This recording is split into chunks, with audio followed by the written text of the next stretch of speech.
ఒకటి, రెండు, మూడు. చిన్నమ్మ ఏంటి పుస్తకంలో ఏదో రాసేసుకుంటుంది. 3 బంగారు గాజులు, 10 పట్టు చీరలు. ఎవనే చిన్నమ్మ ఏంటి సంగతులు? చాలా హుషారుగా ఉన్నావు. కొత్త సంవత్సరం వచ్చినది కదన్నా, ఈ సంవత్సరం నాకు ఏమేం గిఫ్ట్లు ఇస్తానాడో ఈ బుక్ లో రాసి ఇచ్చినాడు మా బావ. ఓహో, ఏమేమి ఇస్తాడంట? ఒక ఆడి కారు, ఒక ఫామ్ హౌస్, అమ్మో 10 తులాల బంగారం, 20 తులాల వెండి. అయ్యో బాబోయ్, అట్నే ఒక విల్లా, ఇయర్ ఎండింగ్ లో వరల్డ్ టూరు. అబ్బాబ్బాబ్బా, లిస్టు మామూలుగా లేదుగా. మరేమనుకుంటున్నావన్నా, మా పక్కింటి రాజమ్మ ముక్కు పుడక చేయించమని పిక్క తింటుందని దాని మూడికి తిక్కరేగి దాని నెత్తి మీద కొడితే 3 కుట్లు పన్నాయట.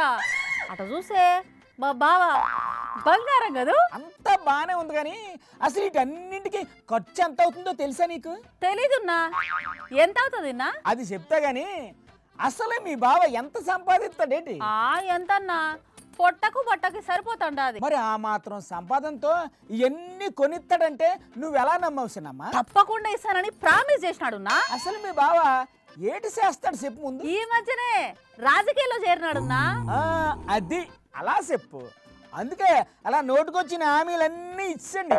ఏందన్నా అట్టంటాండావు? ఎన్నికలకు ముందు బాబు గారు మీ సీమకే వచ్చి ఏమన్నాడో విన్నావు కదా? ఏమన్నాడున్నా?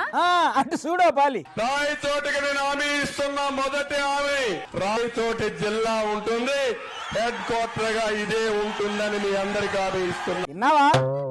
రాయచోటిని జిల్లా కేంద్రంగా మార్చను, అన్యాయం జరగదు మీకు అని హామీ ఇచ్చి ఇప్పుడు తూచని మదనపల్లిని జిల్లా కేంద్రంగా చేశారు. అవునా, ఇదైతే మరి అన్యాయం. మరంత పెద్ద గొప్ప ఘనత కలిగిన బాబు గోరే నాలిక మడతేసేసాడంటే ఒకలో ఏగలాంటి మీ బావ ఏడు చేస్తాడో ఇంక నువ్వే ఊహించుకో.